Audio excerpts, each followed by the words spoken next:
Hello, everybody, and welcome to the first Depot TV episode of 2021. Feels like it's been a couple of years since we've been here instead of a couple of months, because 2021 is certainly starting off with a little bit of hold my beer energy. But we're going to make it through this one together, and we're going to start tonight. We're excited to be here with you. Instead of doing 2 nights a week where we had one musical guest and one guest from another arts discipline, we decided we're going to put it all together and create a variety show for you with musicians, artists, poets, community content, all the silly things we can think of that make our town special. And we're glad you're here for the first episode. Happily with us tonight to kick things off for 2021 is Mike Hosty. Thrilled to have him, the quintessential Norman artist, the most amazing one-man band I've ever seen, and an all-around really terrific human. And I got to interview his sidekick a little bit, Luna. If you've never met Luna, she's a very interesting creature, and I'm glad you get to know her a little bit better tonight. Also with us is Cody Giles. Cody has been doing some amazing art during the pandemic, and it was wonderful to have a chance to sit down and talk about his work as an artist and what it was like to stay creative throughout the dumpster fire that was 2020. We're glad you're here. And now to kick things off, Mike Hosty. Here we go. Song number one.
Song complete.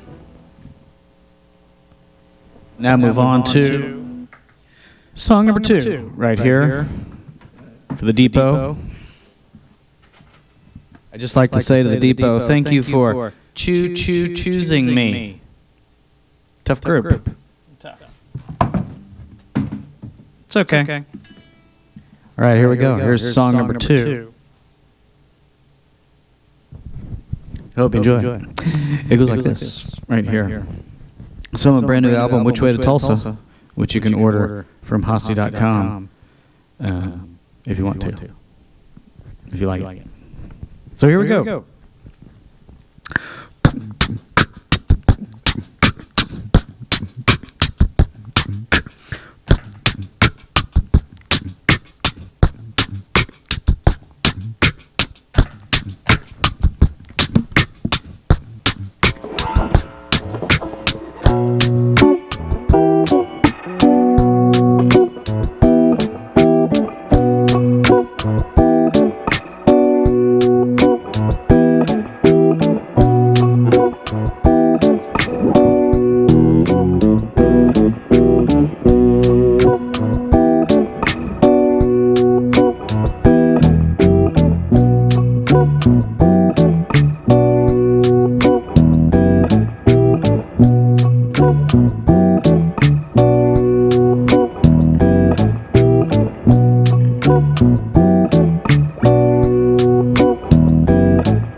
To tell a lie, I've given up on loving you again. I just don't know what I'm gonna do. I'm sleeping at a rest stop at the side of the road. All I do is think of you and all your lies.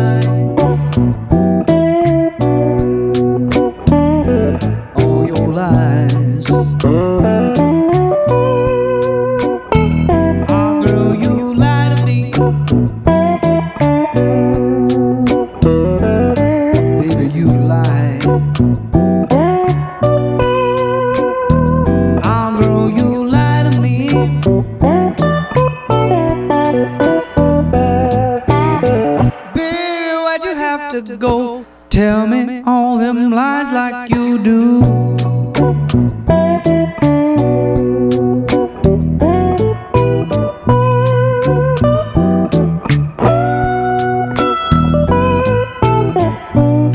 Said that I would be your only one. You wouldn't love no one no more. I'm sleeping in a rest stop at the side of the road. You letting some fool in your back door to hear your lies, to hear your lies. Oh, girl, you lie to me.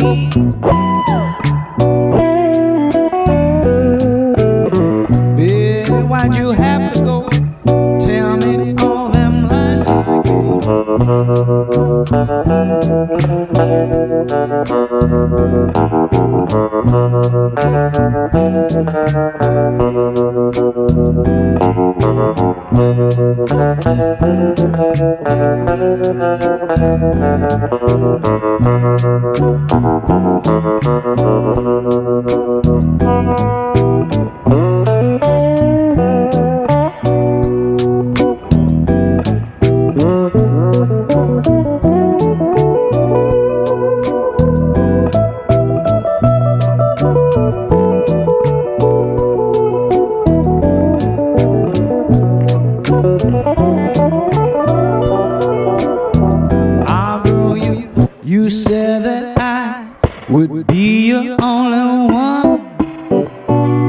said wouldn't love one no more. I'm sleeping at a rest stop at the side of the road. You let some fool in your back door to hear your lies. To hear your lies. Ah, girl, you lie to me.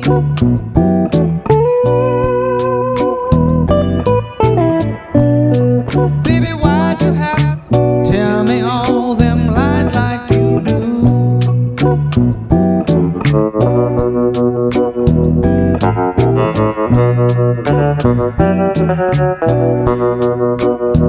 Like you, baby, why'd you lie to me? Baby, why'd you lie to me? Baby, why'd you lie to me?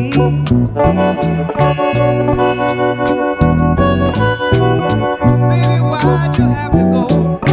Tell me all them lies like you do.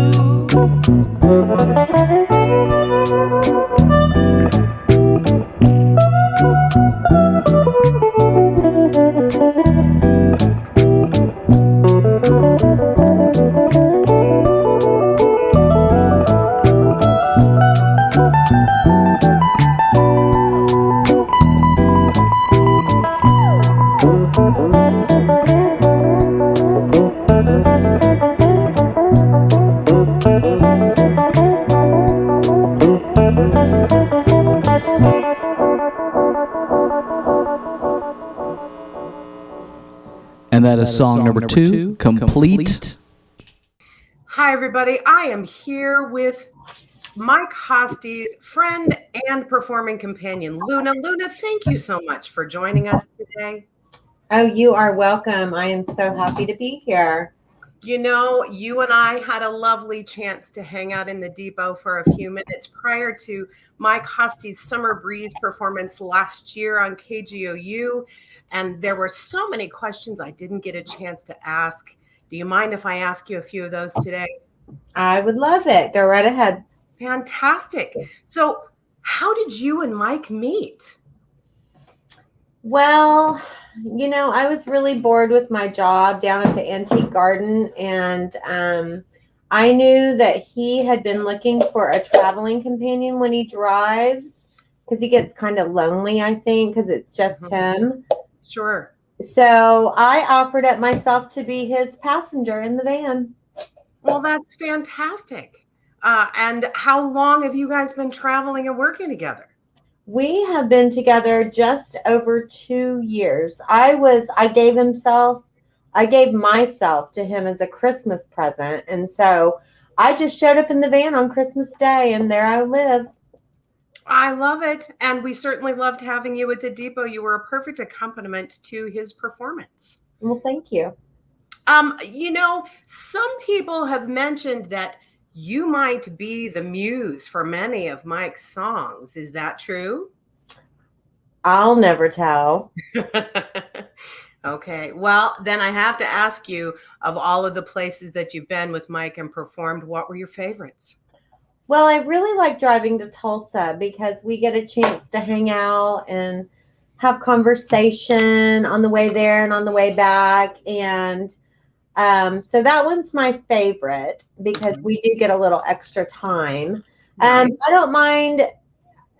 Oklahoma City's okay, but we don't get a lot of time to hang out, just the two of us. So I prefer to go on the long drives rather than the short ones because I don't get to spend a lot of time with him, just him and I. So I like the longer drives. Very nice. Well, when you guys are driving, what do you like to talk about? Oh, he likes to sing funny songs to me, and he makes funny noises, and we talk about the weather and what's good on the AM radio station. And I love some AM radio. Oh yes, there's some guy on there late at night that I don't know what he does, tells jokes or something. But Michael just loves to listen to the AM radio, so we love to do that together. I love that old school crackle of an AM station. Yes. Well, So if you guys are traveling and working together, have you ever had a chance to do some performing of your own? I have my own band called the Sopapillas. Nice. And we have been kind of on a hiatus during this pandemic, but we plan to get right back out there and sing our hearts out soon. Nice. Very good. Well, when you're performing with Mike, tell us, what is your favorite song of Mike Hosty? That's a hard one. I know there's so many good ones. Well, so many of them are, probably about me anyway. So Sure. I'm going to have to go with any of his Hawaiian sounding songs. Those are my favorite. Very nice. Very nice. You look like you're having a little trouble there with your arms. Everything okay there? Yeah, just working on. I got my vaccine the other day, and hey, congrats! My arm's really sore, so I'm having a hard time doing anything with this one arm. I completely understand. I hear that jab can leave you a little sore, but congratulations. So sorry you got it. I'm a little bit jealous. Oh, thank you. Well, I'm looking forward to the second jab. Maybe I'll have him do it in the other arm. Very nice. Very good. Well, Luna, thank you so much for being here with us today. I am so happy to have a chance to kind of peel back the curtain on Mike Hosty a little bit and learn a little about his entourage, of which you are the most important part. I appreciate you being here. Oh, and let me take everybody out on a little kazoo, because you can always get a kazoo. Anybody can play that. Yes, let's have it.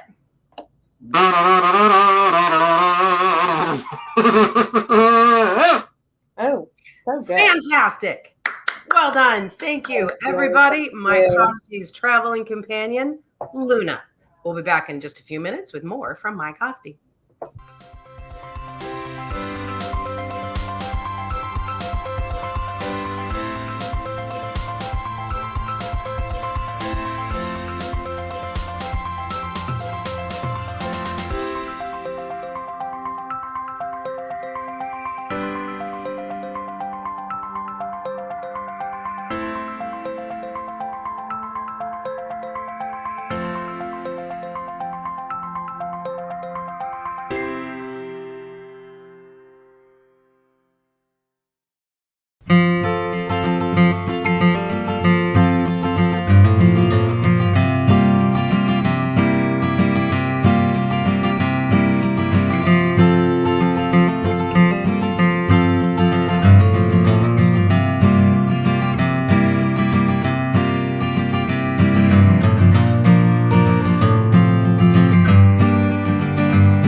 Hi, everybody. We're here with our guest for tonight, Cody Giles. Welcome, Cody. For those of you that haven't met Cody, and I can't imagine that there are many people in Norman that haven't had a chance to meet Cody, at least in this audience. Cody is a photographer and artist. He was the editor for Norman Magazine and worked with the Norman Transcript as a photographer, and now has a lot of different projects going on. How you doing, Cody? Yeah, I'm good. Good. Thanks. Yeah, it's so weird not to look at myself because everything's backwards. It's so strange. And I have learned that you can I always just look at that little white dot where my camera is. And then it looks like I'm kind of looking out at the audience or maybe at you, but whatever. Okay. It works. I'll try that. Okay. Yeah, it's fine. So Cody, I wanted to talk to you today because I don't know that a lot of people know where you're from and what you did before you got here. And I've had a chance to learn a little bit about it, but I thought many people didn't. So where are you from? How far back do you want me to go? Where were you born? Born in Greenville, Texas. Where's Greenville, Texas? So Greenville, Texas is about 45 minutes northeast of Dallas. Okay. So Rockwall area, sort of, just east of Rockwall on old I-30. How many people live in Greenville, Texas? 24,000, something like that, in the 20,000s. Yeah. So not massive, but not Teeny tiny either. So right. So you grew up there. You went to high school there? I didn't actually. I went to high school in Celeste. So Celeste has a population of about 800. Yeah. So my parents, How did that happen? I think someone got lost and just stayed where they were. I think so. My parents live in between Celeste and Greenville. Okay. So I grew up in between there, and we were about the same distance from each town. But they ended up putting us in Celeste school district because it was smaller, and so yeah. There you go. Yeah, and then after that, so I went to college at Texas A&M University Commerce. Okay. So it's in the A&M system, little small town. I mean, Commerce is, I don't know the population, but it's smaller than Greenville. And so I went to college there. I thought I wanted to do like English or law, or I was really into, Law and Order. So I thought I wanted to do the show Law and Order. I wanted to be a lawyer and decided real quick that wasn't what I wanted to do. And so I started taking just different classes, and I took a journalism class, Mass Communication 101, and fell in love with it. Fell in love with the storytelling aspect of it, fell in love with the impact that it's had on history, both in this country and otherwise. And so I was like, okay, let's do this. And so I kind of pursued that. And then through that, I met, creative people. And I've always been kind of a creative person. Never really got to explore it as much as I wanted to in high school, but, I get to college and you start to branch out in your interests and those kind of things. And so, started meeting people and got plugged into the photo department. I think I took one photo class in college, and it was just so that I could have access to the third floor. So the journalism building had, the first floor was where the newspaper was. Mm-hmm. The second floor, I think, was like computer science or something like that. And then the third floor was the photo department. And they had the third floor photo society. And in college, it was, for photographers, it was kind of a cool, just a group of photographers and creatives that worked in that department, and really got plugged in there, decided, okay, I want to be a photographer too. And so I bought my first camera and took some really, really bad photos, but learned and cut my teeth through that. And then, I graduated in 2009. So it was, right in the middle of the recession. And so there weren't a whole lot of jobs out there. And then I worked at Sherwin-Williams till about 2012. Yeah. In 2012, I got a call asking if I'd be interested in working at a school teaching. And it was a little private school there in Greenville. And I thought, well, listen, if they're calling me, they must be desperate. So I'll go help them out if I can. And so I taught there for 4 years and was able to, I think make a difference there, and loved the students. I loved teaching. I liked being in the classroom. I liked, helping these, students kind of look for their ways to be creative. So I have to ask you, were you still taking photos while you were teaching? Was that something? Yeah. I mean, I think for most artists, I don't even really like that word, for most people my age, the side hustle is always a thing. So photography was kind of a side hustle while I was teaching, and which is really cool because I got to kind of practice what I was teaching on a professional level. But after 4 years, it was really telling that it was time to go. So then how long after that, sort of the time to go, did you find your way to Norman? So quickly. So it was so funny. So one of my best friends back home, Josh, has a twin brother, Caleb.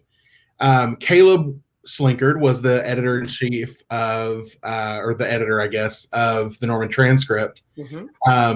I don't know if we ever used the title editor-in-chief. It sounds so like very high and mighty. But he was the editor of the Transcript for a good while. He was there while I was teaching. And, Josh and I had gone back and forth about, man, I got to get out of here. I got to find something else, but it's just so tough. And I've lived in Greenville my entire life. And so, when you're talking about leaving your hometown, leaving the only place that's familiar to you, it's scary. And so we were just kind of talking through that, and Caleb gave me a call and said, "Hey, would you ever want to move to Norman, Oklahoma?" And I think my initial response was, "No."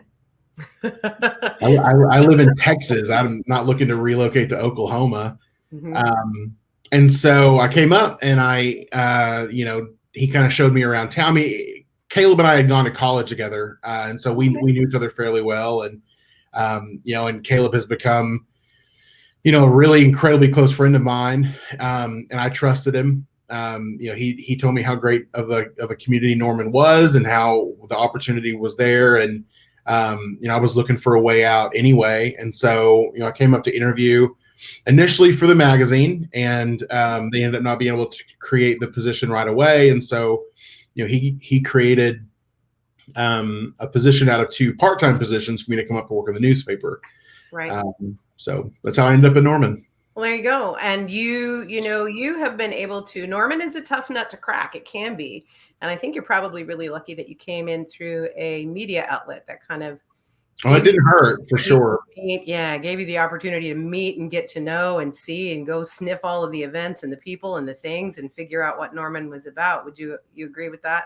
Oh, sure. Yeah. I mean, that's been photography for me, has been just the doors that have been opened just for cool experiences. I mean, across the board, and journalism helps with that too. So nice. I have loved getting to know your work, and you have such a big and giving heart. We're going to talk in a little bit about fine. We're going to talk about some of the projects that you've done, and photography now. Would you consider that still a side hustle, or something that's really the focus of what you do, even if it's not your main earner? Photography is one of those things that, and it's so, man, it's so hard for me to, like, for anyone who goes, well, I'm an artist. Like, I don't know if that word means anything. I think anyone can be an artist if in their own right. So for me, photography is just, I'm a photographer. It's who I am. It's what I love to do. I love the creation of images. I mean, I like that kind of aspect of it. So I don't know if it's a side hustle anymore, as much as it is just a passion that I don't ever want to not be a part of my life, no matter what, like, job or career I'm in. What's your favorite kind of photos to take? I mean, do you like working with your subject to compose a photo and working hard on a shot? Do you really like candid sort of event shots more? What do you really like about what's your favorite kind of photography?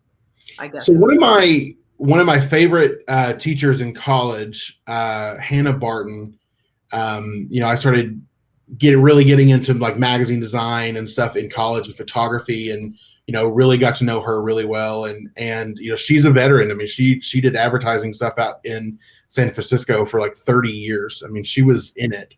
And she said, listen, if you're going to get in this industry, if you're going to get into this world, you need to know how to do lots of things. Mm-hmm. And so I've believed her, and I started getting into it. So my favorite type of photography is really any type that I can be a part of. I love portrait photography. I like being able to connect with the subject. I like candid stuff because, my hero, Bill Cunningham, longtime street photographer for the New York Times, like, just the ability to catch a moment that's not planned and someone's movement that looks like it was meant to be there, and it was just this, like, happenstance.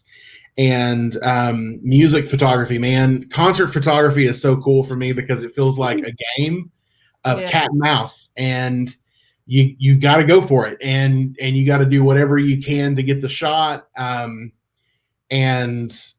it's only going to happen once, and so, like, they're moving around the stage. If you got a band that moves around the stage, they're moving around, and you may see this one shot. If you take too long, it's gone, and you won't get it. Right. Or like when a singer climbs the amps and jumps off. I mean, you got to be there to get it. And I've missed that shot more than I've taken it. So, it's just one of those things. Right. Somebody jumps out in the crowd, you want to be able to get high enough to get that shot. And I've missed it more than I've gotten it. But when you get it, it's it. I think you nailed it. One of the things that I love about the photographs you take is that you do have a wonderful ability to be able to kind of cut through and find an intimate moment with your subjects. And I really appreciate that about the work that you do. And if everybody will stick around for a few more minutes, we'll be back with Cody for a little more interview, and we'll take some time to see some of those lovely photos that he's been able to capture. You guys stick around.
All right, everybody, we're back with Cody Giles, and we were talking earlier about being able to capture that moment and being able to capture something about a person in a portrait, and that is something that you do really well. How long have you been doing portrait photography here in Norman? Since you got here?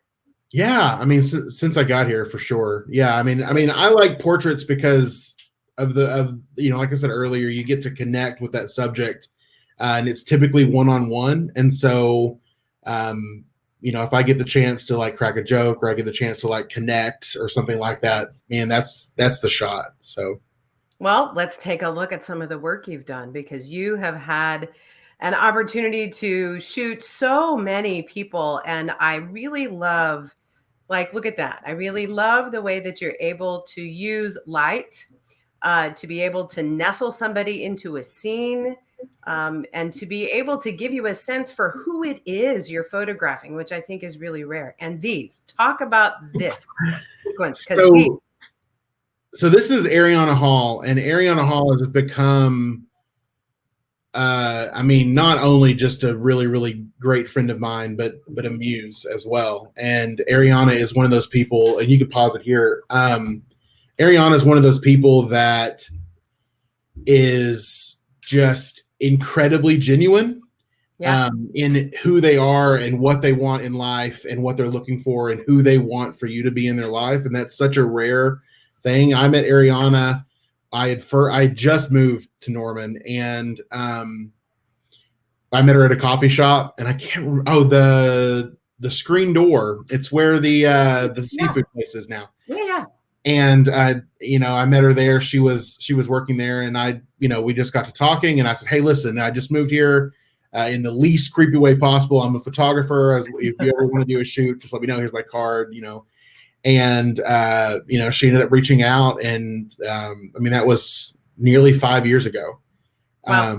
5 years ago in May, I think, or May or June, and we've just become the best of friends. And Ariana is, look at her. I mean, she's not only is she just absolutely gorgeous, but she knows how to style things. I mean, all of those portraits that you just saw of the color series, they were all styled by her. I mean, she puts the look together. We work together on kind of the location and like where to put things, but she's an absolute style mastermind. That's, is it okay to let's go ahead and roll a few more here, because we've got a few more to see of Ariana's. Yeah. And what I love, so this one, funny enough, we didn't have a red spot picked out. Yeah. And we were literally driving around Oklahoma City, and we saw this like a service station, I guess, like an old, I don't want to say gas station because it was more about like servicing cars. And it had these red, it was painted red. It had the red garage doors. There was this red old VW Bug sitting out there, and I literally shot my hand out the window, and I said, they're there. And so we pulled over and we stopped, and it ended up being an incredible shoot. It's a beautiful photo, and all of this and this yellow, that one is just spectacular. This is the parking garage downtown Oklahoma City, and again, it was just one of those places that we couldn't find a place to really shoot that was like yellow.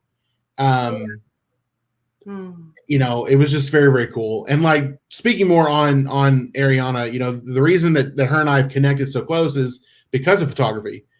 And her and I have grown as people together. You know, she struggles with chronic illness. And it's one of those topics that don't really get talked about a whole lot because most people don't have it. And she's been one of those people that has really opened my eyes to that world, and she lives in it every day. And I have to interrupt. We just saw some really great photos, and I'm so sorry. I think I love hearing, that one. See, no, thank you for pulling back to that one. This one hits me in all of the feels. That was Charlotte Gordon. Yes. And Charlotte was my teacher when I was in elementary school and an absolute role model of mine. And I love this photo of her because she is an unbelievable badass of a human being. And you can just see it in this photograph. So in photos like this that are really stylized, like you chose a bit of a location, she chose a dress. Were the choices here made? And in some of the photos we saw before, are they made by your subjects, or do you talk about what you want them in and where you're going to be? So this particular one, you know, I was on TikTok and I'd seen a video of this girl who had taken photos of her grandmother who used to work in fashion. And so like forever ago. And so to like make her grandmother's day, she got her all dressed up and took her out and did this like real high fashion shoot. And so I was like, oh man, like I want to do that. So I just put out a Facebook post that, hey, I'm looking for a woman of age who, you know, might have been stylish, you know, is stylish kind of thing. And Charlotte's daughter, Bianca, hit me up and said, hey, you know, do you think my mom would do well? And I was like, oh my, yes. And so she sends me a picture of what she's wearing, and it's just laying on her bed. And at first I was like, okay, well, I'll make it work because that's my job, right? Like, let's problem solve. Let's figure out where we're going to do it. I love the color. And so I was like, okay, it needs to go against green because it's going to pop. She shows up and it is just knockout gorgeous. And it was so fun. And so the way that I typically do portraits like this is I'll just tell them get in that mindset of feeling like you're gorgeous. Get in that mindset of feeling like you're powerful. Get in that mindset of feeling like this. And then let's just move our hands around. And so I'll tell people just stay in this space, but just move however you want. And I'll catch that shot. Nice. Go ahead and roll some more, Kyle, because I bet we'll see some more of exactly what Cody's talking about when we see these videos scroll. So you just tell them like nestle in and maybe just kind of sit in the spot. And I love a good hand in a shot. I mean, you'll see it in a lot of these, but and I picked that up from a trip to London with a friend of mine, and I love putting hands in the shot. I mean, you're going to see that a whole lot. It's kind of become I kind of wanted it to become my signature or my thing, so that's what I've started to do in a lot of them. But you can see it, and I really like, and I love this one too. Wasn't that one a Norman Magazine cover? This was my last Norman Magazine cover, yeah. And I do, now that you say that, and it's okay, Kyle, you can keep those running. Now that you say it, I can see it, that in a lot of these photos you have worked with, you know, hands or hand placement. And I really also love very much the way you manage to get inside people's eyes. because that's a really rare thing to be able to do, to be able to get Josh, somebody to look at you. Yeah, I love Josh, and all of these are just so personal. And I had to put that one in. I mean, look at this. So this was me mimicking a photographer that I follow. His name's Platon. Yeah. Platon, and the way he uses perspective like no one else. And so that was my cheap attempt. Well, I loved it. I put that one in, kind of as a funny in the end, because I hate having my photo taken. I absolutely hate it. Me too. That's why I carry a camera. There you go. You're always on the backside. So you did all of these, and then when the pandemic started and we were all forced indoors and everything was shut down, and in the beginning when we had no idea what the path forward was going to look like, you came up with this really unbelievably creative idea to do pandemic portraits of people stuck at home. How did you, what took you there? So, when the pandemic started, we were working from home, and my life went from 100 miles an hour going to everything, all the events, all the fundraisers, all the get-togethers, all the ribbon cuttings, all the things, and it just stopped immediately. And so I went from going 100 miles an hour to zero. Yeah. And I was like, okay, we got to figure it out. Got to figure out a way to be creative. And I was flipping through Facebook, and I saw a family, and for the life of me, I don't remember who it was, but they had set their camera or their phone up on their mailbox or something and set on a self-timer and shot a portrait of their family in front of their house. And I was like, oh, that's so creative. Like, that's so cool. And they were goofy. And I was like, man, someone should facilitate that. Like, someone should drive around and do that. And I was like, oh, hey, dummy, you do it. Well, then let's take a look at some of those. Yeah. And so I reached out to, some healthcare workers, friends of mine at the time, and was like, hey, this is my idea. This is what I want to do. Am I putting anyone at risk? Am I putting myself at risk? And so they said no. And so I put out a Google Doc. People signed up. I mapped it out on Google Maps. I drove around the very, very large geographic size of Norman, and would stop at a house, and I'd give them a text. They all come up, set up, and I hop out of the car, take a shot, jump in the car, and I'm on to the next one. Right. And I love how much everybody just embraced the idea of. Yeah, it was really cool. I mean, I really thought I'd have 20 to 30 people sign up. And how many did you do? I think total it was like 180, 190, something like that. Wow. And people leaned into it. I mean, people really kind of embrace it. And that's what was cool was I come home and I email them to people, and they're all saying, thank you. Oh my gosh, thank you. This was so cool. This was so much fun.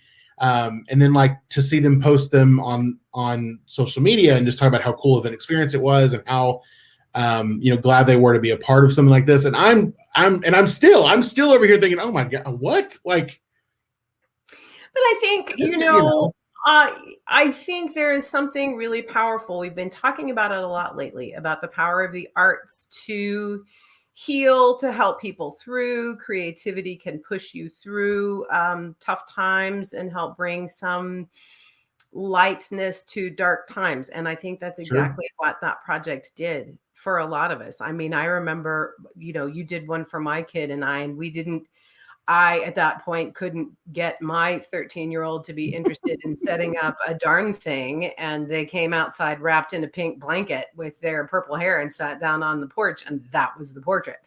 And it was great. I loved it. They're just so honest and refreshing and silly and fun. And I love them. And then the other thing that you did during the pandemic was, I know we were all talking about how much the impact of the pandemic was hurting all of the places that we loved the most, from the place that we'd go to get our favorite nibbles to the organizations in town that serve our community. And then you, sitting in your house, decided to get creative with those. What started the logo project? So, the Pandemic Family Portraits thing had I kind of ended it because all good things must come to an end. And I knew if I didn't, I was just going to be working every single weekend. So I was like, I got to pull back. And so again, flipping through online, there's a design blog that I follow, and there's this girl who she redesigns like large companies' logos, like to whatever her style is. And I was like, oh, that's cool. And I've watched, a few of her videos, and I was like, man, that's kind of cool. So I like pulled up, some company's logo and was flipping through. I was like, like who cares? Nobody cares what I'm going to make Sprite's logo look like. Like nobody's sitting there going, man, I sure wonder what Cody would imagine Sprite's logo. Like that's not going to happen. So I thought, okay, how can I make this really cool and like engage the community? Because that's what I was missing personally was this engagement with the community that I was so, used to. And so I was like, hey, what if I did it on a local level? And so that's what I did. And the first one I did was Mitchell's Jewelry. I love Gina and Newt. They're two of my favorite people. And, I don't necessarily know why I chose their logo. I just did. And so I made their first one. Theirs was the first one. And then it just kind of went from there. And I kept making a list of local businesses that I thought that people would kind of resonate with. And as soon as I kept making more, I was like, okay, then I want to use this to bring awareness to the fact that these businesses are hurting. And so that kind of became the messaging behind when I posted them. Well, let's take a look at some of those. Yeah, for sure. And the connection with those online were really cool. I mean, people really kind of went for it. And there's a nostalgia for a lot of these businesses for people, especially in Norman. Yeah, there's me standing in front of it. There's you, and I love that you got to turn it into an art exhibit at Mainsite Gallery. Both pandemic portraits, there they are, the pandemic portraits. Man, that was a dream. That was a dream. It was a really beautiful exhibit Thank you. Mainsite, and I really liked that they got to put all those together. And here's the thing that I loved about these, because you didn't just reimagine them, but don't forget to park on the cool side of Classic 50. You were able to incorporate in these logos what we love about the places. So for every business that I went to their website, I went to their social media accounts, I went to wherever they had a presence online, and I tried to pull colors, I tried to pull imagery, I tried to pull phrases to make sure that I was paying homage to them, not recreating and not trying to show like, well, this is what your stuff could be, right? Yeah, like I really wanted to commemorate them with these designs. I think the Deli was the second one I did, I think. And I just love it, Yeah, it's one of my favorites. It's although I wish the line in the mic had been, I wish I'd made that red, but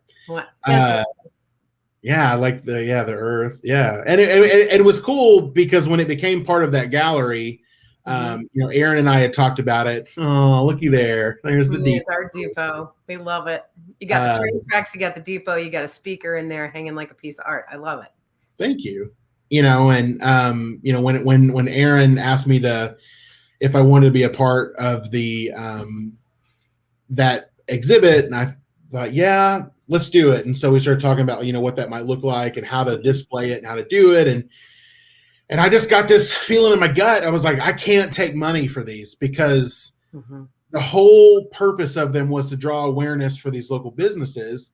And so I thought, well, I know that Mainsite, normally takes a cut of the pieces that they have. I mean, that's just how galleries work, and there's nothing wrong with that. But we had, I'm on the Arts Council board, so I can say we had received a grant to do this exhibit. And so I talked to Aaron. I said, how would you feel about waiving all of the gallery's fees? I'll waive my fees, and all of the money spent on one of those designs goes back to the business that's represented in the design. And Aaron, of course, was like, yeah, let's do it. And so we sold them. They were $300 a piece, and I think we ended up selling half of them from the show.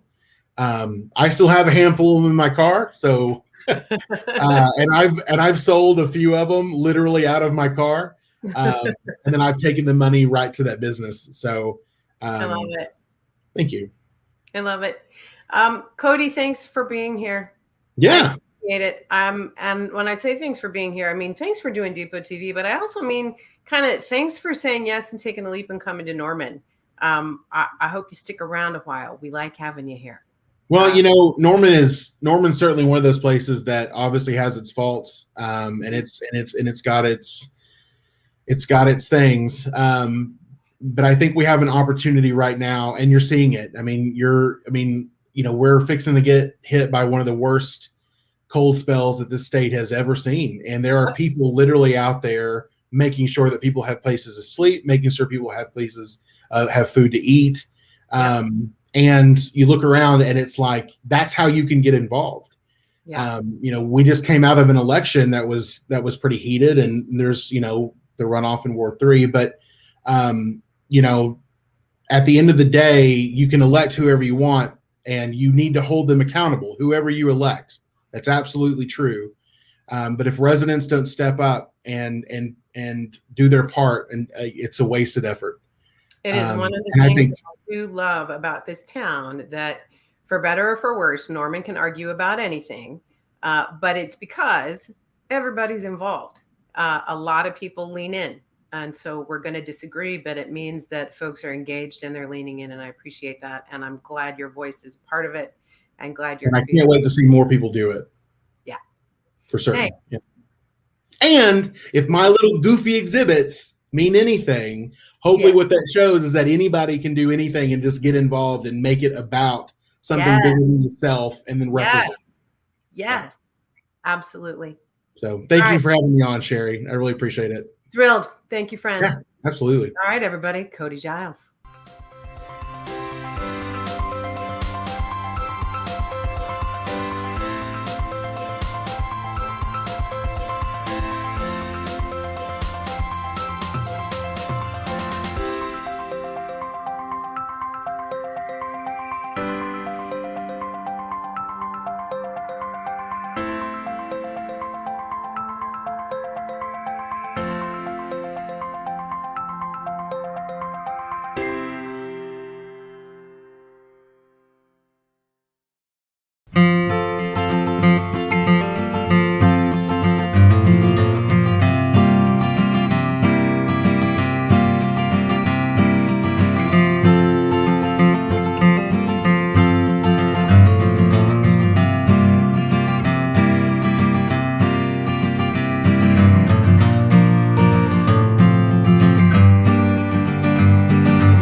Whoops, started.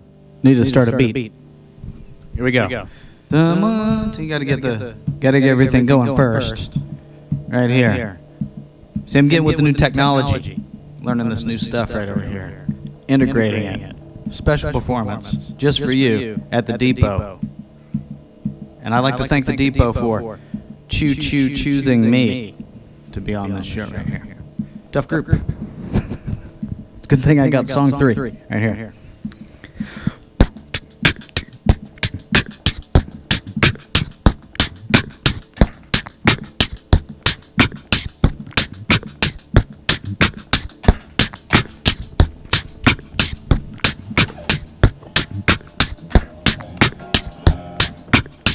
See how easy that is?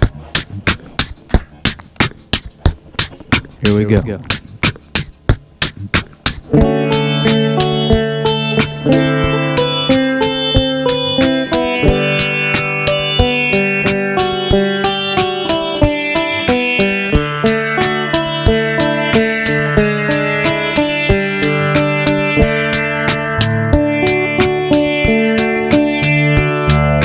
Someone said they saw you yesterday.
Save me a place somewhere in those dreams.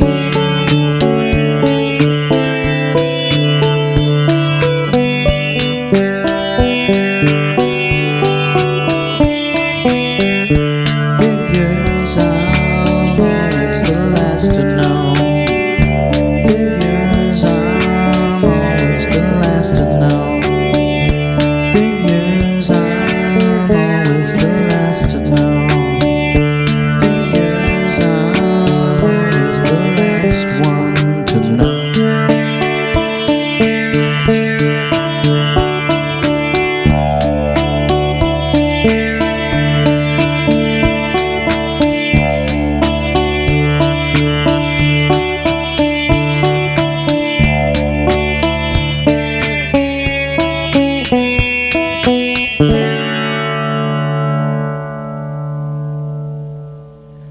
Song complete.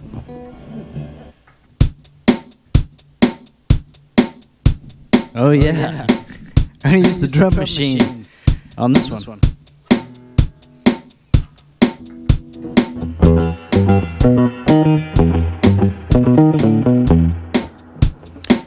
This song is called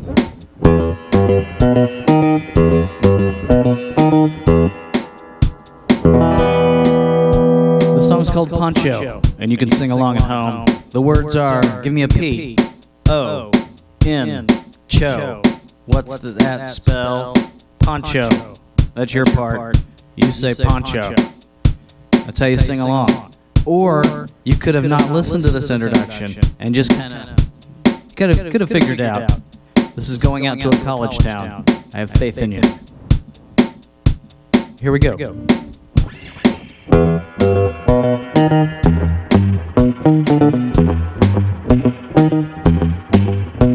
Give me a P, give me an O, give me an N, give me a cho. What's that spell? P-O-N, cho. What's that spell? P-O-N, cho. What's that spell? Give me a P, give me an O, give me an N, give me a cho. What's that spell? Umbrella is a poncho on a stick. Galoshes are ponchos for your feet. A smock is half of a poncho. 2 bibs equal a smock. 4 bibs make a poncho. 2 smocks make a poncho. If you take an umbrella and poke a hole in it, you'll have a. Give me a P, O, N, cho. What's that spell? Give me a P, O, N, cho. What's that spell? Give me a P, give me an O, give me an N, give me a cho. What's that spell? Give me a P, O, N, cho. What's that spell?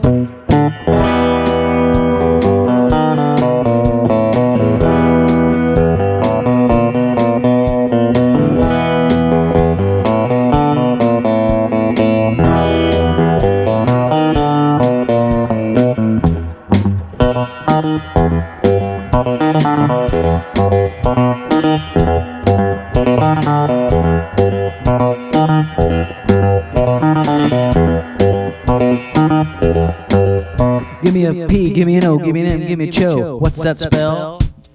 P-O-N, cho. What's that spell? P-O-N, cho. What's that spell? Give me a P, give me an O, give me an N, give me a cho. What's that spell?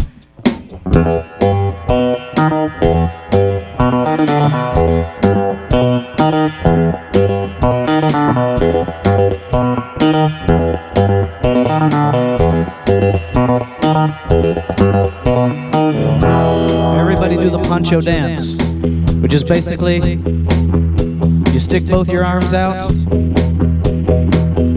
and then you put them back to your side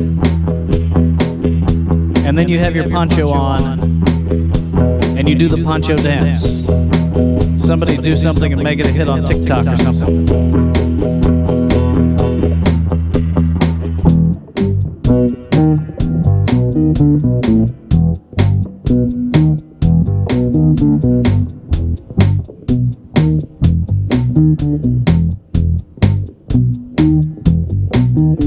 Give me a P, give me an O, give me an N, give me a cho. What's that spell?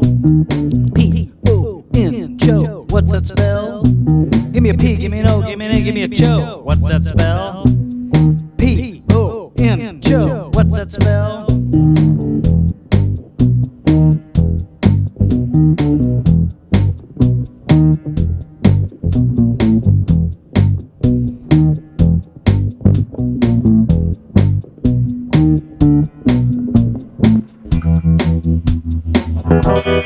Poncho.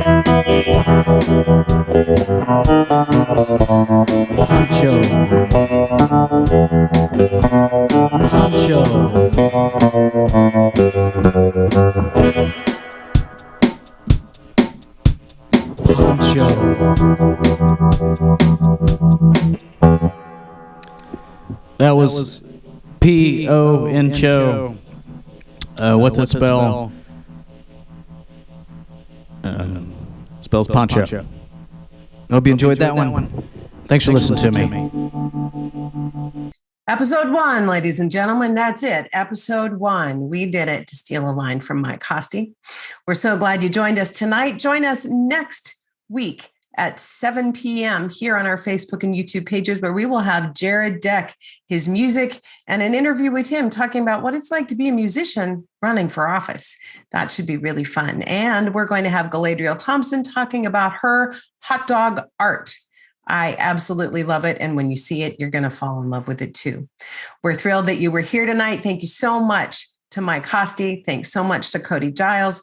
Thanks to all our folks behind the scene, Kyle Reed, Chase Spivey, Danielle Tipton, all the lovely folks at the Depot, and also all the amazing sponsors that make this happen, including the Norman Arts Council, the Oklahoma Arts Council, the Kirkpatrick Foundation, the Norman Parks and Recreation Department, and our corporate and individual sponsors that include Armstrong Bank, Peggy Doviak and DM Wealth Management, Sky Deers and Gingerbread Nursery School, Trisha and Bruce Bunce, Carrie and Hugh Young.